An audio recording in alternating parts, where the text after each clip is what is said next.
నాన్నా మాట్లాడు నాన్నా.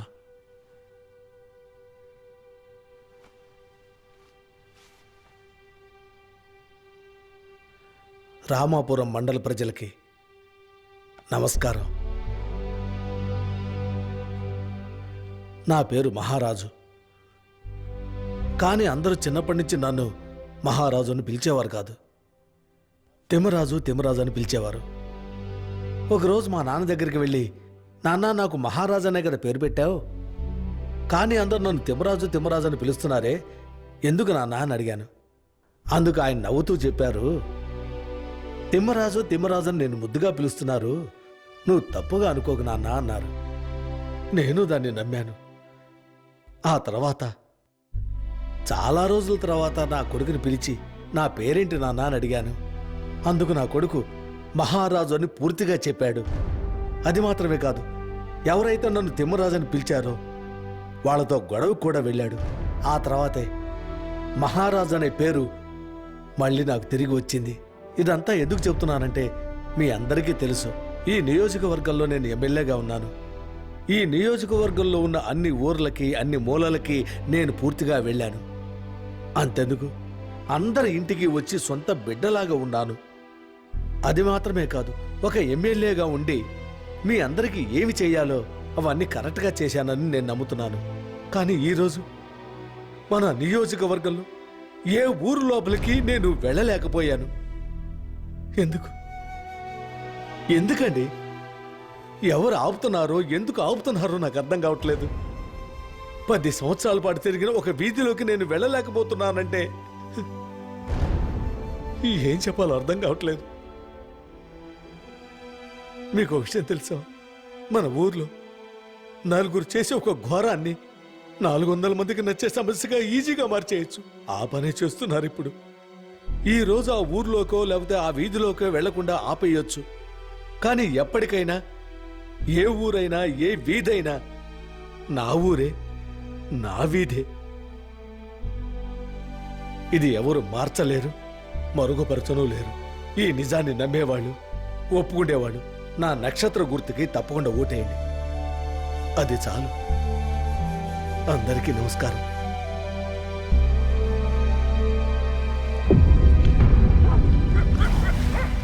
అన్నా, ఏంటన్నా తండ్రి కొడుకు ఇంట్లోపల నుంచే ఎలక్షన్ ముగించేశారు. సీఎంకి భయపడి వీళ్ళని వదిలే వద్దన్నా. అప్పుడే ధైర్యం చేసి వీళ్ళని వేసి ఉండాల్సింది. రే, సీఎం చెప్పినంత వల్ల వాళ్ళని వదలలేదు. వాళ్ళని శత్రువు అనుకొని చంపకూడదు. అది మనకే అవమానం. వాళ్ళని మళ్ళీ బానిసలుగా చేయాలి. బానిసలుగా చేసి కొట్టి చంపాలి. రిజల్ట్ రానే చూసుకుందాం.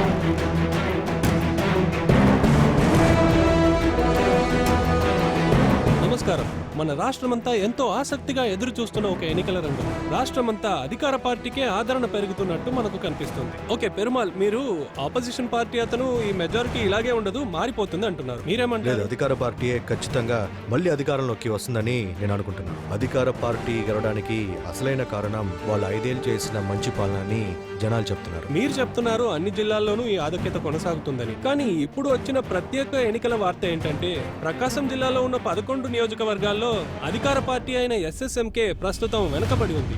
ఇలా వెనుకబడడానికి కారణం చీరాలలో ఎన్నికలప్పుడు జరిగిన ఒక కలవరమే అని, అది రాబోయే ఫలితాల్లో ముఖ్యమైన పాత్ర వహిస్తుందని అనుకుంటున్నారా? అవునవును, అది తప్పకుండా పాత్ర వహిస్తుంది. రత్నవేలు పార్టీలో చాలా ముఖ్యమైన మనిషి, సాదాసీదా మనిషి కాదు. అధికార పార్టీ మండలాధికారి ఆయన్ని హఠాత్తుగా పార్టీలోంచి తీసేశారు. ఇది ప్రజల్లో ఒక ద్వేషాన్ని ఏర్పరిచింది. అందుకనే అక్కడ జరిగిన గొడవలు అల్లర్లు ఊరికే జరిగినవి కావు. అందులో ఒక పెద్ద ఎమోషన్ ఉంది. అందువల్ల ఇది ప్రకాశం డిస్టిక్లో పెద్ద కలవరం ఏర్పరుస్తుంది. దీని వెనక రత్నవేలు ఉన్నారని మీరు అనుకుంటే, ప్రజలు శాంతిని కోరుకొని ఓటేశారనుకుంటే రత్నవేలుకు వ్యతిరేకంగా ఓటేసుంటారు. నిజంగానే చెప్తున్నారా? కావాలంటే చూడండి, ఖచ్చితంగా మహారాజు గెలవడానికి ఛాన్స్ ఉంది.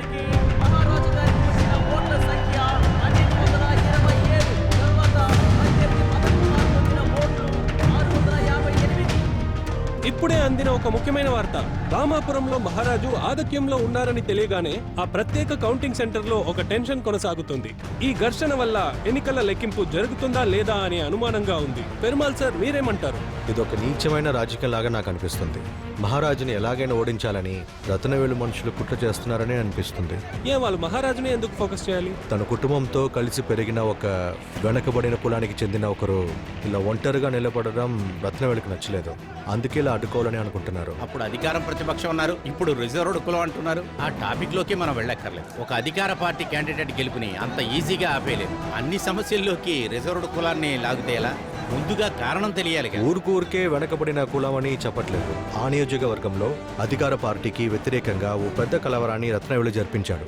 అక్కడ అధికార పార్టీలో ముఖ్యమైన ప్రముఖులు ఉన్నారు, ఎమ్మెల్యేలు ఉన్నారు. వాళ్ళందరినీ వదిలేసి మహారాజును మాత్రమే ప్లాన్ చేసి అటాక్ చేశారు. మహారాజు అక్కడ కౌంటర్ రియాక్షన్ తీసుకుని ఉంటే ఎంత పెద్ద కలవరం జరిగి ఉండేది. కానీ అతని రాజకీయం అనుభవం వల్ల అతను ఆ రోజు ప్రశాంతంగా ఉన్నాడు. అదేవిధంగా ఈరోజు అందరూ ప్లాన్ చేసి ఆయనని గెలవనీయకుండా చేస్తున్నారు. అక్కడ 300 ఓట్లు ఎక్కువగా ఉన్నాయి. ఈలోపే ప్రాబ్లం క్రియేట్ చేసి కౌంటింగ్ ఆపేశారు. దీన్ని ఎలా అని అర్థం చేసుకోవాలి? ప్రస్తుతం వచ్చిన తాజా వార్త ప్రకారం ఎస్ఎస్ఎంకే పార్టీ నాయకుడు మరియు ముఖ్యమంత్రి అభ్యర్థి అయిన సుందరి రాజన్ తన నియోజకవర్గంలో గెలిచారు. ఎస్ఎస్ఎంకే పార్టీ మళ్లీ అధికారానికి రావడం ఖాయమని ఫలితాలు చెప్తున్నాయి.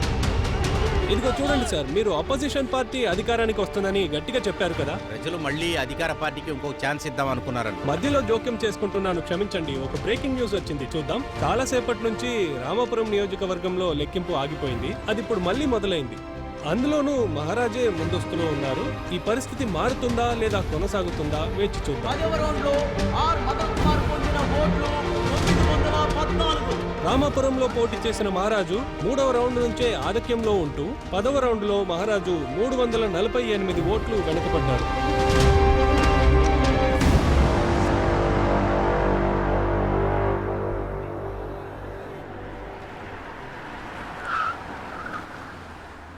ఎరా రత్న, మళ్ళీ అధికారంలోకి వచ్చారనుకుంటా. ఇక్కడంతా పోటాపోటీగా ఉంది. ఇంకా ఎంతసేపు అని ఇక్కడ గొడవ చేస్తూ కూర్చుంటాం?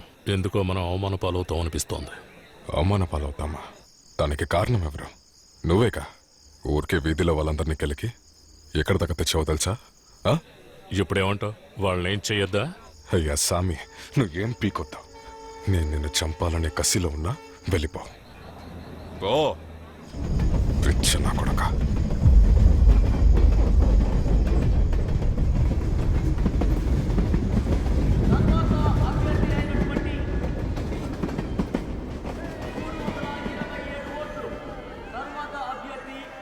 నాన్న, ఇక్కడే ఉండి వస్తాను.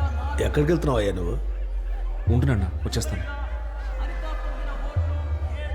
లీలా, నాన్నతోనే ఉండి జాగ్రత్తగా చూసుకో. వచ్చేస్తాను. నువ్వెక్కడికి వెళ్తున్నావు? వచ్చేస్తాను. వీరా, నాన్న నాన్న సరే నాన్న.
రేయ్! రేయ్!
చూడమ్మా మా కళ్ళు తెరిచి చూడమ్మా మా నేను వచ్చేసానమ్మా అమ్మా అమ్మా చూడమ్మా మీ నాన్న నాన్న బానే ఉన్నారమ్మా నాన్నకేం కాలేదు అమ్మా నాన్న దగ్గరికి వెళ్తానమ్మా వెళ్తాను నాన్న దగ్గరికి వెళ్తాను నాన్న దగ్గరికి వెళ్తాను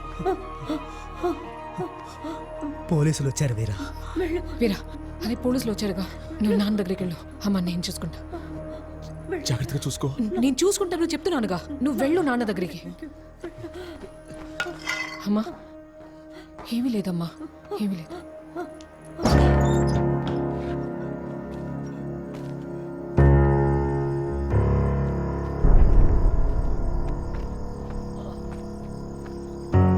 బాబు అదెలా ఇవ్వు, నేను చూస్తాను.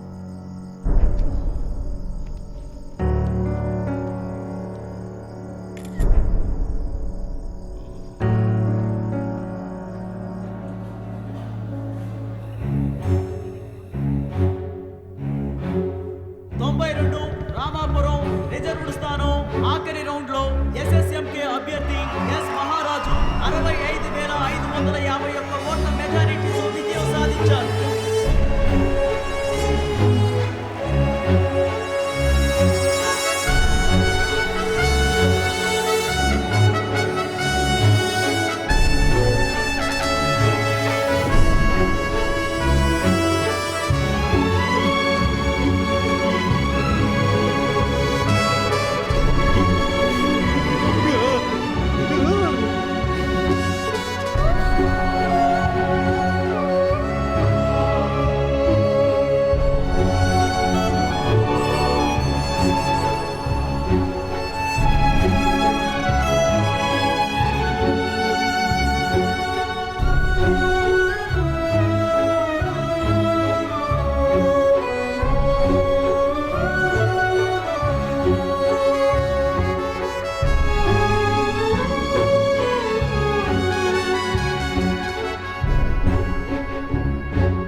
అభినందనన్నా, గెలిచారుగా.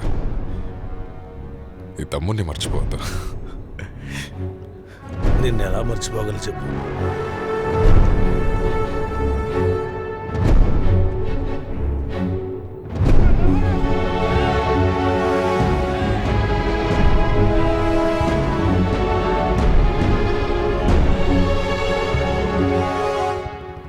నువ్వు అడిగింది న్యాయమే. అందుకు కావలసిన అర్హత, అనుభవం అన్నీ మీ నాన్నకున్నాయి. అంతేకాదు, ఇలాంటి న్యాయాలు మన దేశానికి ఇంకా చాలా అవసరం. న్యాయం ఇది ఇక్కడున్న అన్ని వర్గాల వారికి చేరాలి, తప్పకుండా చేరాలి. నేనిప్పుడు కూర్చున్న ఈ సీటుతో సహా అదేగా న్యాయం. చూద్దాం. పాతకాలంలోలా ఉండకూడదనే చూస్తున్నాను. మారకపోతే మీలాంటి కుర్రాళ్ళు మమ్మల్ని ఊరికే వదిలేస్తారా ఏంటి? ఇవ్వు. హరే చెయ్యబయ్యా, ఇమ్మంటుంటే.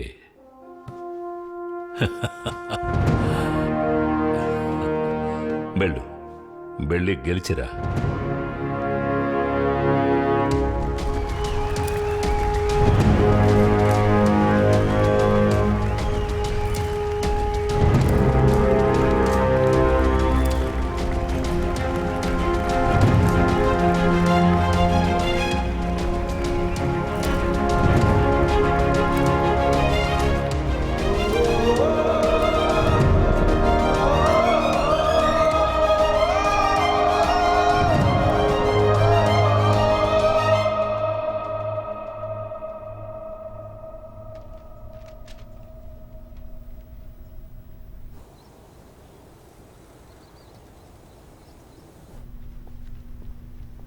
గౌరవనీయులైన సభా అధ్యక్షులు గారు,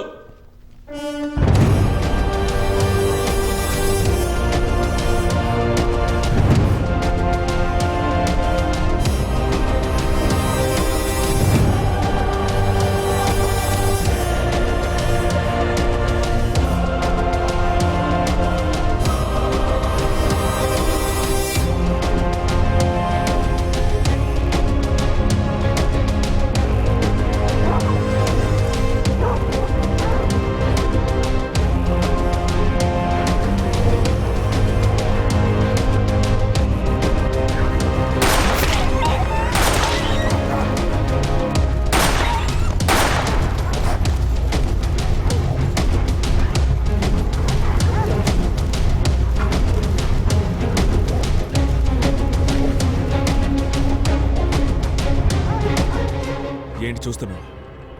ఇకపై నీ బెదిరింపులకి ఇక్కడ ఎవ్వడూ భయపడ్డు. ఇంకా నువ్వు తుపాకీ తీసుకుని బెదిరించినా కూడా ఒక్కొక్కడు వాడి పని చూసుకొని వెళ్ళిపోతా ఉంటాడు. అర్థమైందా? పో. అన్ని కులాలు, అన్ని మతాలు ఒకటే. చేసే వృత్తే దైవం. అందరూ సమానం. పుట్టుకతోనే అందరం ఒకటే. భిన్నత్వం అనేది మీరు చేసే వృత్తిలో మీ ప్రతిభని బట్టే చెప్పాలి.